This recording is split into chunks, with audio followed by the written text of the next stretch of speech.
Hello friends, welcome back to my YouTube channel English grammar with Suryavanshi. स्वागत है आपका हमारे चैनल पर। हम लोग स्टडी कर रहे हैं डायरेक्ट एंड इनडायरेक्ट स्पीच यानी नरेशन की हम पहले 3 वीडियो बना चुके हैं, जिसमें मैंने आपको बताया था कि असर्टिव सेंटेंसेस में डायरेक्ट से इनडायरेक्ट स्पीच कैसे बनाते हैं, फिर इंटेरोगेटिव में बताया था, उसके बाद इंपरेटिव सेंटेंसेस में मैंने आपको लास्ट वीडियो में बताया था कि कैसे डायरेक्ट से इनडायरेक्ट स्पीच बनाई जाती है। आज की इस वीडियो में आपको बिल्कुल सरलता से ये बात समझा दूंगा कि एक्सक्लामेटरी सेंटेंसेस में डायरेक्ट से इनडायरेक्ट स्पीच कैसे बनाई जाती है। ठीक है, अगर आप यह वीडियो पूरा देखते हैं तो एक्सक्लामेटरी सेंटेंसेस में डायरेक्ट से इनडायरेक्ट जो स्पीच है वो बनाने में आपको कोई दिक्कत नहीं आएगी। बिल्कुल आसानी से, सरलता से मैं आपको ये बात समझा दूंगा। ठीक है, अब सबसे पहले आपके लिए जानना आवश्यक हो जाता है कि एक्सक्लामेटरी सेंटेंसेस होते कौन से हैं। ठीक है, यहाँ पर एक्सक्लामेटरी सेंटेंसेस वो सेंटेंसेस होते हैं, ऐसे वाक्य होते हैं, इनको हिंदी में बोलते हैं विस्मयादि बोधक वाक्य। ठीक है, ऐसे वाक्य होते हैं जिनसे दुख, खुशी यानी कि हर्ष या फिर कोई आश्चर्य का भाव हमें पता चलता है। ठीक है, क्रोध, आश्चर्य, खेद और दुख, ऐसा कोई भी भाव हमें दिखता है, यानी कि ऐसा कोई भी भाव प्रकट होता है, ऐसा कोई भी सेंस आता है, तो ये समझ जाइए कि वो एक्सक्लामेटरी सेंटेंसेस है। और इसमें इनको जो व्यक्त करने के लिए कुछ वर्ड्स ऑफ एक्सक्लामेशन होते हैं। ठीक है, विस्मयादि बोधक शब्द यूज़ किए जाते हैं। ठीक है, वो एक शब्द होता है, एक शब्द, हर एक फीलिंग के लिए एक दो शब्द होते हैं। ठीक है, और उनके लास्ट में एक एक्सक्लामेटरी साइन होता है। ठीक है, एक्सक्लामेशन साइन होता है। ठीक है, वो साइन कौन सा होता है? जैसे ये है, ऐसे ये स्टिक होती है, नीचे एक पॉइंट होता है, इस तरह से ये साइन होता है। ठीक है, इस तरह से वर्ड्स में लास्ट में एक एक्सक्लामेटरी साइन होता है, एक्सक्लामेशन साइन होता है। ठीक है, तो ये बात आपको समझ में आ गई कि एक्सक्लामेटरी सेंटेंसेस कौन से होते हैं और वर्ड्स ऑफ एक्सक्लामेशन कौन से होते हैं। ठीक है, अब कौन कौन से वर्ड्स हैं वो मैं आपको बताता हूँ। ठीक है, देखिए, वर्ड्स ऑफ एक्सक्लामेशन जिनसे हमें फीलिंग का पता चलता है कि कौन सी फीलिंग वहाँ पर आ रही है। ठीक है, कौन सा भाव है, क्रोध का है, बंदा क्रोध की बात कर रहा है, या फिर वो आश्चर्य की बात कर रहा है, या फिर वो दुख से बात कर रहा है, या फिर वो हर्ष से बात कर रहा है। ठीक है, कैसे बात कर रहा है। ठीक है, अगर ये शब्द आपको कहीं दिखे, हुर्रा, ठीक है, ऐसे बोलते हो ना, अगर आप एग्जामिनेशन में पास हो जाते हो बोलते हो हुर्रा है, इसलिए, और आह बोलते हो, ओह बोलते हो, इस तरह की फीलिंग आती है। कोई आप काम में सफल हो जाते हो तो आप बोलते हो हुर्रे, मैंने कर दिखाया, इस तरह बोलते हो ना, तो ये एक जॉय की फीलिंग है, हर्ष की फीलिंग है। अगर आपको खुशी होती है तभी आप इसका इस्तेमाल करते हो। ठीक है, हा, ओह, आहा, इनका सबका इस्तेमाल आप जब हर्ष होता है तब ही करते हो। ठीक है, तो इनमें से कोई भी दिखे तो आप समझ जाइए कि हर्ष की फीलिंग है। ठीक है, उसके बाद ये देखिए अलस, आह, आहमी। ठीक है, ये जो शब्द होते हैं ये होते हैं विस्मयादि बोधक शब्द, और इनसे हमें फीलिंग्स का पता चलता है कि कौन सी फीलिंग है। अब ये जो अलस, अब अगर आपको कहीं पे दिखता है तो आप समझ जाइए कि दुख को प्रकट करने के लिए इस शब्द का यूज़ किया गया है। ठीक है, दुख को प्रकट करने के लिए, सोरो को प्रकट करने के लिए इन शब्द का यूज़ किया गया है। ठीक है, लास्ट में एक एक्सक्लामेटरी साइन भी होता है। ठीक है, इस तरीके से चलिए आगे बढ़ते हैं। हाउ या वॉट, ये जो शब्द हैं, अगर ये आपको कहीं दिखते हैं तो समझ जाइए कि सरप्राइज, एंगर या फिर रिग्रेट यानी कि खेद होता है ना आपको, आप अफसोस करते हो। ठीक है, उस तरह की अगर कोई फीलिंग होती है तो आप समझ जाइए कि ये वर्ड्स वहाँ पर हैं। अब ब्रावो यानी शाबाश, इसका हिंदी जो अर्थ होता है वो शाबाशी होता है। इसका वर्ड का जब हम इस्तेमाल करते हैं, इसका मतलब कहीं ना कहीं हम किसी को शाबाशी दे रहे हैं, यानी कि अपलोड कर रहे हैं। ठीक है, अपलोड करने के लिए हम क्या करते हैं, शाबाशी देने के लिए हम ब्रावो का यूज़ करते हैं, इस वर्ड ऑफ एक्सक्लामेशन का यूज़ करते हैं। गुड हेवेंस, गॉड ग्रेशियस का भी अर्थ जो है वो सरप्राइज को ही व्यक्त करने के लिए किया जाता है। ठीक है, आश्चर्य को व्यक्त करने के लिए गुड हेवेंस और गॉड ग्रेशियस का इस्तेमाल किया जाता है। तो ये बात तो आपको मैंने समझा दी कि कौन से वर्ड्स ऑफ एक्सक्लामेशन है, उसके लिए कौन सी फीलिंग एक्सप्रेस्ड हो रही है, उनसे कौन सी फीलिंग हमें पता चलती है। ठीक है, अब मैं आपको थोड़ा सा सिंपल रूल बता देता हूँ। देखिए, हम पहले सेड को टोल्ड में बदल देते थे जब असर्टिव बना रहे थे। ठीक है, अभी हम लास्ट में इंपरेटिव बना रहे थे तो उसमें हम उसको ऑर्डर्ड या कमांडेड में बदल दे रहे थे। यहाँ पर आपको सेड को बदलना है एक्सक्लेम्ड में, EXCLAIMED। ठीक है, एक्सक्लेम्ड में। लेकिन अगर सेड टू और उसके बाद ऑब्जेक्ट हो, यानी कि ही सेड टू मी, ठीक है, ही सेड टू मी यानी ऑब्जेक्ट आ गया यहाँ पर मी, तो अगर सेड टू मी होता है तो आपने क्या करना है, ही एक्सक्लेम्ड टू मी, फिर करना है विद, फिर एक्सप्रेस फीलिंग जो भी होगी, एक्सप्रेस फीलिंग जैसे कि कोई भी हो सकती है, सोरो हो सकती है, जो हो सकती है, कोई भी हो सकती है। ठीक है, he exclaim to me with सोरो और फिर विद जोए। ठीक है, दैट, और उसके बाद हमें एक्सक्लामेशन हटा देना है, यानी कि जो वर्ड आएगा हुर्रा, जो भी इनमें से वर्ड आएगा उसको हटा देना है। उसके बाद जो भी सेंटेंस है उसको असर्टिव सेंटेंस की तरह बनाना है। असर्टिव सेंटेंस की तरह यानी इज एम आर को वॉज वर्ब में बदलना है, हैज हैव को हैड में बदलना है, हैड को हैड रखना है, डू या डज को डिड में बदल देना है। ठीक है, यानी कि आपको सेकंड फॉर्म कर देनी है। कोई भी अगर वाक्य फर्स्ट फॉर्म में बना हुआ है तो उसको सेकंड फॉर्म में बना देना है। ठीक है, ये आपने यूज़ करना है, इस तरह से आपको सेंटेंसेस को बनाना है। ठीक है, एक बार और मैं आपको क्लियर कर देता हूँ। सेड है तो एक्सक्लामेट एक्सक्लेमेट कर देना है उसकी जगह, सेड टू है तो एक्सक्लेमेट टू कर देना है, एक्सक्लेम्ड टू कर देना है, ठीक है, एक्सक्लेम्ड, सॉरी, उसके बाद विद लगाना है, उसके बाद एक्सप्रेस्ड फीलिंग जो भी है शब्द से पता चलेगी, अगर हुर्रा है तो जॉय है, एलएस है तो सोरो है, हाउ है तो सरप्राइज है, ब्रावो है तो अपलोज है, ठीक है। तो दैट के बाद आपको रिमूव करना है एक्सक्लेमेशन वर्ड, यानी कि जो हुर्रा वगैरह जो भी शब्द आएगा उसको हटा देना है, बाकी जो बचा हुआ सेंटेंस है उसको असर्टिव सेंटेंस की तरह बनाना है, ठीक है। मैंने आपको 2 बार बताया, आपको समझ में आना चाहिए, ठीक है। अब देखता हूँ मैं आपको एक सेंटेंस देकर। The farmer said alas we have lost our crops. The farmer said alas we have lost our crops. किसानों ने कहा alas we have lost our crops, हमने अपनी फसलें खो दी, हमने अपनी फसलें खो दी। तो उन्होंने अलस है, देखिए अलस है, ये कौन सा विस्मयादि बोधक शब्द है, ये किसको बता रहा है, ये सोरो को बता रहा है, दुख को बता रहा है, यानी उन्होंने दुख से ये बात करी, ठीक है, उन्होंने दुख जताते हुए इस बात को कहा। तो हम इसको कैसे बनाएंगे, देखिए, द फार्मर्स एक्सक्लेम्ड, ठीक है, मैंने बताया था सेड की जगह पर आपको एक्सक्लेम करना है, अगर कोई और यहाँ पर ऑब्जेक्ट ना हो, यानी कि मोहन सेड टू रोहन ना हो, ही सेड टू मी, यानी सेड टू ना हो, बस ये समझ लीजिए, खाली सेड हो। तो यहाँ पर खाली सेड है। द फार्मर्स एक्सक्लेम्ड विद, मैंने बताया था आपको उसके बाद विद यूज़ करना है। फिर एक्सप्रेस्ड फीलिंग, अब फीलिंग आपको इस शब्द से पता चल रही है, ये आलस है, ठीक है, आलस से ये जो शब्द है विस्मयादि बोधक शब्द है, इससे हमें पता चलता है सोरो का, दुख का, ठीक है। तो विद सोरो कर दिया हमने, ठीक है, इसको हटा दिया, विद सोरो कर दिया। द फार्मर्स एक्सक्लेम्ड विद सोरो, उसके बाद दैट, उसके बाद बचा क्या, we have lost our crops, ठीक है। अब किसान ही तो कह रहे थे कि हमने अपनी फसलें खो दी, आप तो ये बात किसी और से जाकर के बोल रहे हो, तो आप ये थोड़ा ना बोलो कि हमने अपनी फसलें खो दी, खोई तो किसानों ने है ना, तो किसानों ने खोई है तो किसान कौन है, वे हैं, तो वे के लिए हम दे यूज़ करते हैं, ठीक है। तो हम क्या करेंगे, that they, sorrow that they had lost their crops. अच्छा, यहाँ पर we have lost our crops था, हैव को हमने हैड कर दिया, ठीक है, लॉस्ट देयर क्रॉप्स, जैसे कि मैंने बताया था हैज़ या हैव को हैड में आपको बदल देना है। द फार्मर्स एक्सक्लेम्ड विद सोरो that they had lost their crops. किसानों ने दुख के साथ कहा कि उन्होंने अपनी फसलें खो दी, ठीक है, वो अपनी फसलें खो बैठे, ठीक है। कोई भी जैसे कोई प्राकृतिक आपदा आ जाती है, बारिश आ जाती है, बाढ़ आ जाती है, उससे फसलें ख़राब हो जाती हैं, तो उसी अवस्था में ये बात कही जाती है कि किसानों ने बड़े दुख के साथ कहा या दुख जताते हुए कहा कि उन्होंने अपनी फसलें खो दी। आप ये बात किसी से कह रहे हो, ठीक है, तो हम इस तरीके से बोलेंगे द फार्मर्स एक्सक्लेम्ड विद सोरो, ठीक है। अगर खुशी वाली कोई बात हो तो आप बोलेंगे एक्सक्लेम्ड विद जॉय, ठीक है। नेक्स्ट एग्जाम्पल को देखिए, he said to me how intelligent you are. उसने मुझसे कहा तुम कितने बुद्धिमान हो, तुम कितने बुद्धिमान हो। मैंने बताया था अगर सेड टू आता है और बाद में ऑब्जेक्ट आता है, जैसे यहाँ पर मी ऑब्जेक्ट है, तो आपने एक्सक्लेम्ड टू करना है और उसके बाद ऑब्जेक्ट का नाम, जो भी ऑब्जेक्ट है वो लिखना है और उसके बाद बाकी सब सेम है, ठीक है।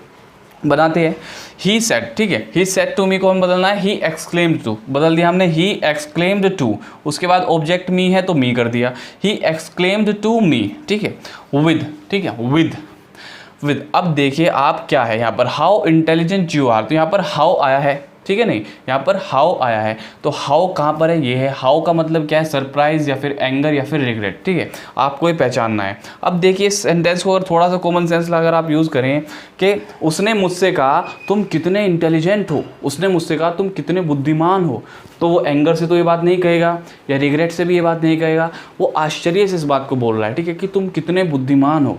तो आश्चर्य की यहाँ पर फीलिंग आ रही है, तो आश्चर्य का मतलब यहाँ पर सरप्राइज बोला जाएगा, ठीक है। तो हम सरप्राइज यूज़ करेंगे, he exclaimed to me with surprise, ठीक है, सरप्राइज के साथ उसने मुझसे कहा, यानी कि आश्चर्य के साथ वो मुझसे बोला या उसने मुझसे कहा दैट, ठीक है, दैट, उसके बाद हम इसको हटा देंगे, हाउ को लगाएंगे नहीं यहाँ पर, that you how intelligent you are, तो यू आर को हम क्या करेंगे, आई वॉज कर देंगे, क्योंकि मैंने आपको बताया था कि हमें पास्ट में पहुंचना है, ठीक है, पास्ट में, इस एम आर को वॉज वर कर देना है, तो आई के हिसाब से यहाँ पर वाज लेगा, ठीक है, अगर यू होता तो वर लगता, ठीक है। अब यहाँ पर उसने मुझसे कहा था ना, तो मेरे लिए बात हो रही है, तो मैं तो आई हूँ, मैं यू तो हूँ नहीं, तो मैं यहाँ पर आई यूज़ करूँगा। He exclaim to me with surprise that I was very intelligent, I was very intelligent. उसने आश्चर्य से मुझसे कहा कि मैं बहुत बुद्धिमान था, कि मैं बहुत बुद्धिमान, क्योंकि उसने ये बात पास्ट में बोली थी ना, और मुझसे बोली थी, ना कि तुमसे बोली थी, ठीक है। अब मैं ये बात तुमसे अगर बोल रहा हूँ तो मैं अपनी बात करूँगा ना, अगर मैं कह दूँ कि तुम बहुत बुद्धिमान थे, तुम सोचोगे तो तुम्हारी बात हो रही है, लेकिन मैं तुमसे बात कर रहा हूँ जो मेरे साथ ये जो घटना घटी इसकी, तो मैं अपनी बात के लिए आई यूज़ करूँगा कि आई वॉज वेरी इंटेलिजेंट, उसने मुझसे कहा आश्चर्य के साथ, he exclaimed to me with surprise that I was very intelligent. ठीक है, तो इस तरीके से मैंने आपको समझाने के लिए 2 सेंटेंसेस लिखे हैं कि अगर सेड आता है तो आपको कैसे बनाना है सेंटेंस, सेड टू आता है तो आपको कैसे बनाना है। ठीक है, अब मैं आपको कुछ और सेंटेंसेस अच्छे से बना के समझा देता हूँ ताकि आपको कोई भी परेशानी इस तरह के सेंटेंसेस को बनाने में ना आए। ठीक है, तो the general said hurrah the enemy run away. General ने कहा हुर्रा, दुश्मन भाग खड़े हुए। ठीक है, हुर्रा को आप अगर देखिए तो हुर्रा ये रहा, और इसे जो हमारी फीलिंग बता रहा है वो जॉय या डिलाइट यानी हर्ष की बता रहा है। ठीक है, यानी कि जो जनरल है हमारे, उन्होंने हर्ष के साथ कहा, हर्ष और उल्लास से कहा कि जो दुश्मन है वो भाग खड़े हुए। तो हम क्या यूज़ करेंगे? ठीक है, देखो बना के दिखाता हूँ आपको। द जनरल, ये हमारा सब्जेक्ट है, the general, GENERAL, the general. ठीक है, देखिए खाली सेड है, सेड टू तो नहीं है। अगर सेड टू तो होता एक्सक्लेम टू करते, खाली सेड है तो एक्सक्लेम्ड करेंगे। ठीक है, the general exclaimed, CLAIMED, the general exclaimed. ठीक है, उसके बाद हम क्या यूज़ करेंगे? विद। ठीक है, विद। फिर हमें बताया गया ये जो शब्द आया है हुर्रा, ये बताया क्या फीलिंग है? फीलिंग है जॉय, विद जॉय। ठीक है, उन्होंने हर्ष के साथ यानी जनरल ने हर्ष के साथ कहा। The general exclaimed with Joy, उसने क्या कहा? दैट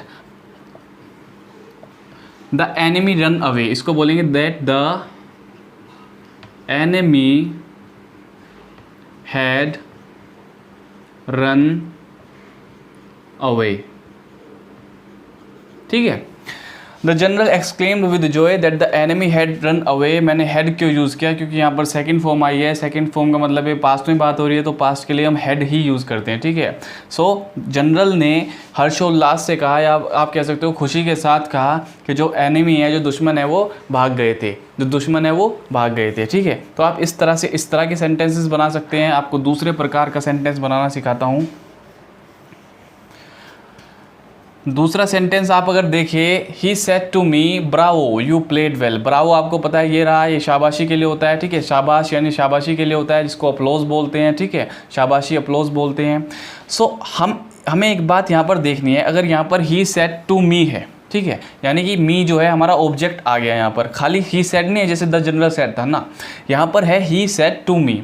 तो अगर यहाँ पर ये ऑब्जेक्ट आ जाता है, यानी कोई किसी से बात कर, Rohan said to Mohan, he said to me आ रहा है, वहाँ पे रोहन सेड टू मोहन आ रहा है, यानी किसी से बात कही जा रही है। ठीक है, तो वहाँ के लिए एक रूल है ब्रावो के लिए कि सेड को अपलोज ना करके, शाबाशी ना करके अपलोडेड करते हैं, अपलोडेड। उसके बाद ऑब्जेक्ट, जैसे यहाँ पर मी है तो मी, रोहन सेड टू मोहन है तो मोहन हो जाएगा, और उसके बाद सेइंग दैट लिखते हैं, SAYING, सेइंग THAT दैट, उसके बाद सेइंग दैट। ठीक है, सबसे पहले अपलोडेड करते हैं सेड को हटाकर, उसके बाद ऑब्जेक्ट जो भी होता है, मी यू जो भी होता है वो लिखते हैं, उसके बाद सेइंग दैट लिखते हैं, फिर अपना सेंटेंस असर्टिव सेंटेंस की तरह बनाते हैं। बना के दिखाता हूँ आपको। यहाँ पर है he said to me, so he applauded, LAUDED, applauded, he applauded. उसके बाद हमारा जो ऑब्जेक्ट है वो मी है, सो हम मी लिखेंगे। ठीक है, ही अपलोडेड मी। ठीक है, ब्रावो को तो हमें हटा ही देना है। उसके बाद सेइंग दैट लिखना है, मी सेइंग दैट। ठीक है, ही अपलोडेड मी सेइंग दैट, इतना हो गया। उसके बाद हमारा क्या बचा है? ये सेंटेंस बचा है जो इन्वर्टेड कोमास के अंदर है। ब्रावो को तो हमको हटाना है। ठीक है, रिमूव एक्सक्लेमेशन। ठीक है, यू प्लेड वेल। अब वो कह रहा है ही सेड टू मी, उसने मुझसे कहा कि तुमने बहुत अच्छा खेला, यू प्लेड वेल, तुमने बहुत अच्छा खेला। तो किसने खेला? मैंने खेला, तो मैंने के लिए आई आएगा। ठीक है, यू तो नहीं आएगा, तो यू को हम आई में कन्वर्ट करेंगे। He uploaded me saying that I. अब ये यहाँ पर देखिए प्लेड आ रहा है, तो ये जो है सेकंड फॉर्म है, इसका मतलब हम इसको बदल के वॉज करेंगे। आई वॉज, सॉरी वॉज नहीं करेंगे, इसको आई हैड करेंगे। आई हैड प्लेड वेल। ठीक है, आई had played well. Second form, जैसे हमने इसमें सेकंड फॉर्म थी तो हैड किया था, तो यहाँ पर भी हम हैड ही करेंगे। He uploaded me saying that I had played well. तो इस तरह का सेंटेंस ऐसे बनाया जाता है। अब मैं बता दूं ब्रावो से ही रिलेटेड दूसरा सेंटेंस जहाँ पर कोई ऑब्जेक्ट नहीं होता है। ठीक है, जैसे यहाँ द जनरल सेड था, ऐसे ही अगर यहाँ पर हो जाए ही सेड, खाली he said Bravo you played well, तो आपने क्या करना है? आपने सेइंग दैट अपलोडेड कुछ नहीं यूज़ करना, आपको सिर्फ अपलोज। कैसे? एक्सक्लेम्ड विद अपलोज, जैसे इसका बनाया था ना द जनरल वाले का, ऐसे ही यहाँ पर हम बनाएंगे he exclaimed with applause. He exclaimed with applause, शाबाशी के साथ उसने कहा you played well, you played well. तो हम क्या यूज़ करेंगे? दैट यूज़ करेंगे। दैट मेरी बात हो रही है आई had played well, that I had played well, same वैसा का वैसे ही आएगा, बस ये जो सेइंग है, ये सेइंग दैट है वो हट जाएगा, खाली दैट तो हमारा आता ही है, ठीक है। ही एक्सक्लेम्ड विद अपलोज, मैं आपको बना के ही दिखा देता हूँ ताकि आपको कोई कन्फ्यूज़न ना हो। ही एक्सक्लेम्ड विद अपलोज,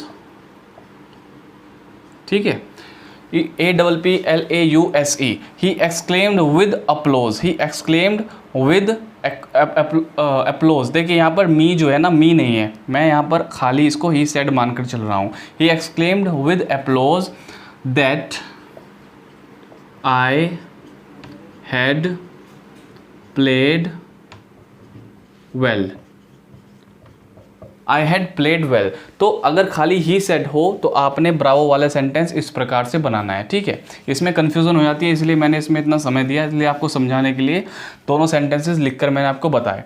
अब देखिए तीसरा सेंटेंस कैसे बनता है। He said to me what a fool you are, उसने मुझसे कहा तुम कितने बड़े मूर्ख हो, तुम कितने बड़े मूर्ख हो। तो ये बात कोई खुशी में तो कहेगा नहीं, कोई प्रेम से भी नहीं कहेगा, गुस्से में होगा तभी कहेगा। तो ये तो कॉमन सेंस में बताता है कि ये एंगर की बात हो रही है। लेकिन यहाँ पर हमें ये जो व्हाट शब्द है ये भी बता रहा है, ये जो व्हाट शब्द है ये भी बता रहा है कि ये जो है एक एंगर को ही दर्शा रहा है, ठीक है। सरप्राइज तो यहाँ पर कोई बात है नहीं, ना रिग्रेट खेद वाली बात है यहाँ पर एंगर की, यानी गुस्से की, क्रोध की। तो क्रोध हम यहाँ पर यूज़ करेंगे, ठीक है। तो इस सेंटेंस को कैसे बनाएंगे, देखिए ही एक्सक्लेम, देखिए यहाँ पर टू मी है, टू मी यानी यहाँ पर ऑब्जेक्ट आया है, तो टू है होता है तो हम ही एक्सक्लेम टू करते हैं, ठीक है। ही एक्सक्लेम टू, अब किसको कहा उसने, मुझको कहा। He exclaim to me with anger, ठीक है। He exclaim to me with anger what a fool you are, यानी बहुत बड़े मूर्ख हो, कितने बड़े मूर्ख हो तुम। तो आई के लिए उसने मुझे कहा था, तो यहाँ पर यू बदल जाएगा आई में, what a fool you are बदल जाएगा आई वॉज में, ठीक है। He exclaim to me with anger that I was a great fool, I was a great fool, ठीक है। यहाँ पर एक हम इसको आर्टिकल को भी यूज़ करेंगे, ठीक है। मेरी एक की बात हो रही है। He exclaim to me with anger that I was a great fool, I was a great fool, ठीक है। ग्रेट इसलिए यूज़ किया, what a fool you are, यानी तुम कितने बड़े मूर्ख हो। तो कितने बड़े के लिए यहाँ पर ग्रेट यूज़ करना होगा, ठीक है। और यू आर को हमने आई वॉज में बदल देना है, क्योंकि हमें पास्ट में ही जाना है, ठीक है। तो इस तरह का सेंटेंस आप ऐसे बना सकते हो। अब मैं आपको चौथा सेंटेंस बना के दिखाता हूँ। ये सेंटेंस अधूरे होते हैं, देखिए इसमें खाली नॉनसेंस लिखा है, खाली एक ही शब्द लिखा है, तो आपको इसको पूरा करना होता है जो पास्ट वाली ऑक्सिलरी वर्ब्स हैं उनको यूज़ करके, ठीक है। जैसे राधा सेड नॉनसेंस, ठीक है। राधा सेड, राधा ने बकवास करी, ठीक है। राधा ने बकवास करी, इस तरह से आप इसको बोल सकते हो। अब देखिए राधा एक्सक्लेम्ड,